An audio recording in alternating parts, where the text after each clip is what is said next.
Hi, welcome back to Live and Breathe Horses at Centre Equestre La Luz.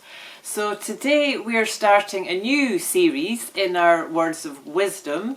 We're back to Nuno with Classical Principles of the Art of Training Horses. This is a fabulous book. I mean, I've read it again and again and again, and that's what is so wonderful about these books. You know, as you go on with your horsemanship, you read more into it. You know, he talks very simply, very elegantly, but you can apply it and, you know, just take it to a different level every time you read it. So it's really great. Now, we already did Reflections on Equestrian Art, and in the first part of that I explained my connection to Nuno, how that came about, that I became such a fan of him, which, to summarise very briefly, was because my teacher was a student of his, and we spent many an evening talking about him, discussing, watching footage that Miguel had, you know, looking at the books, photos, and of course the work with the horses was often referred back to that, and he would often recount stories around him. So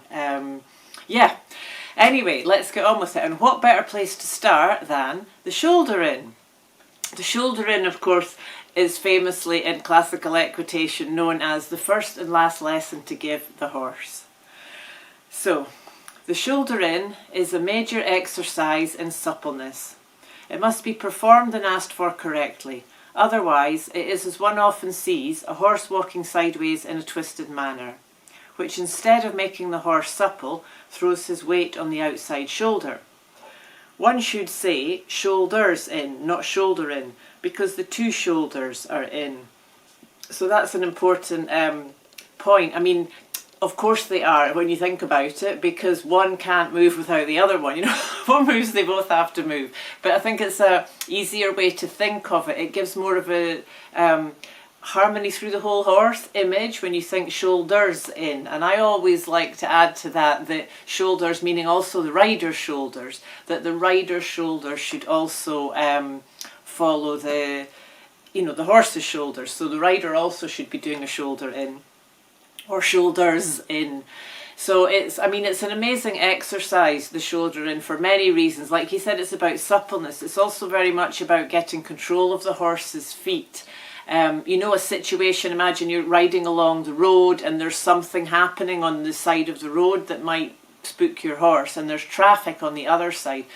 So to be able to do a shoulder in and take control of your horse's feet can really calm him down and save an otherwise potentially dangerous situation. So he advises starting with the young horse, as you can see in this diagram, doing a small circle in the corner at the end of the short side. And then going into the long side, that's a moment when you would just shift both reins to the outside and then back to the inside very softly. And at the same time, soft touches with the inside leg. So you see how he explains it's very much that, you know, both hands bring the shoulders in and then both hands take the shoulders that way. And the leg, of course, the main point there is about the rhythm, that the leg should really be in rhythm with the stride, and it should touch softly and let go. Miguel always taught me that, Nuno always taught it was like a stroke with the leg. You know, that you were almost like stroking and asking the hind leg to come up under the horse. So that's also a lovely way to look at it. And of course the reason to start with the circle is that you know, it's like lots of moments of shoulder in all the way around, and if you make the circle really small, just a bit longer than the horse's body, then you're really in the position to take the shoulder in. So he very wisely advises here of taking only a few steps, you know, get 1 or 2 steps and then go back to your circle. 1 or 2 steps, back to your circle. And really to feel the degree of, he says, submission. I don't know why that word kind of bothers me. Understanding of your horse. You know, and never to pass the reins over a vertical line in the centre of your horse, you know, so you would never put one rein over there or over there, you know.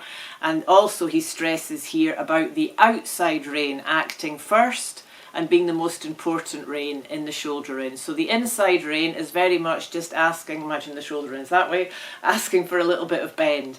And it's the outside rein that controls the angle of the shoulder in. So whether you have more or less angle. You know, and on the point of angle, of course, the correct competition shoulder in is on 3 tracks. So you would have the inside front leg, inside back leg, and outside back leg. So you've got 3.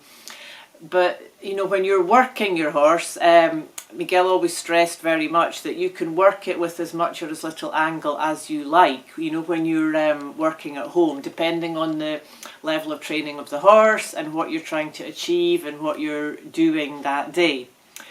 So, so some exercises in the shoulder in.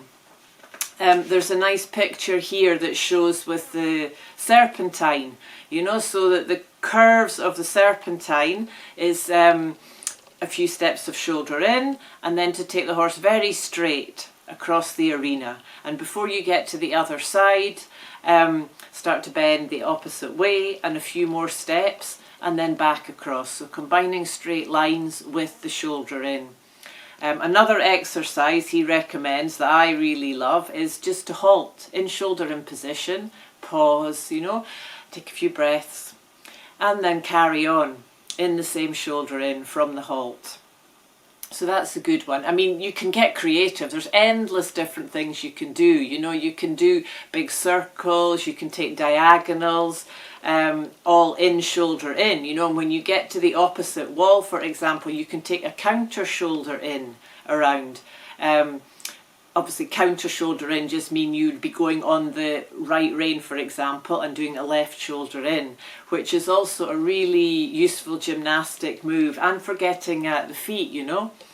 And then what he recommends is to have the horse, the importance of the walk is the other thing, to have a very precise walk with slow, short steps. He says here if the steps are too long that the horse will hollow his back and the exercise loses all its value.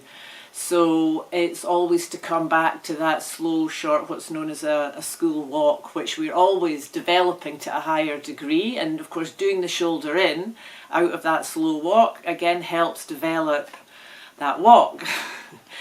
Amazing stuff. So the how to ask for the trot, well, he advises really to wait till you've got all, you can do all the exercises across the arena and everything in walk before you would even think about going into trot. And again, the importance of the rhythm of the trot, you know, of having a really slow, steady pace with a good rhythm. You know, rhythm gives the horses confidence. So when we have a really good slow rhythm, you know, get our aids timed up with the rhythm. Again, just to start with a couple of steps and go on from there, you know, ask little. I think that's even in here, that expression. Ask for much, be content with little, reward often. That's also a cornerstone of classical equitation. So in conclusion, I would like to say that when one walks straight in a menage, each corner is a small moment of shoulder in, and that you must not forget that the menage has 4 corners. So, of course we don't forget, but that's just to point out how often we forget to correctly ride our corners. And it's true, when you think about it, each corner is a moment of shoulder in. So by practicing and developing the shoulder in, it means we can ride much more correct corners in the menage, or to ride squares. You know, we have a habit to often do circles, but I really like to also ride squares instead of circles, or oblongs, or different shapes, you know, and keep off the track and not be always on the outside track. Although it is very useful, he does talk about that in there as well, to use the wall or the fence in the beginning, you know, to control the hindquarters. But once you get some practice and get good at it, then you should practice that all over the arena. And of course, nowadays we're very lucky with the ease we have with our mobile phones and pivos and all these things. We can easily take little movies and keep checking how we're going on with it. For me, you know, the important thing always is back to the horse's expression.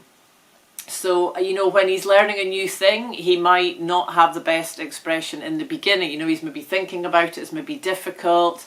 But I think as you go on and you get more and more steps and the horse is understanding, that's the important moment to start to watch his expression, and always to release and reward, stop the exercise when he has the nicest expression you think you're going to get on that moment. So yeah, that's start to our new words of wisdom, classical principles of the art of training horses.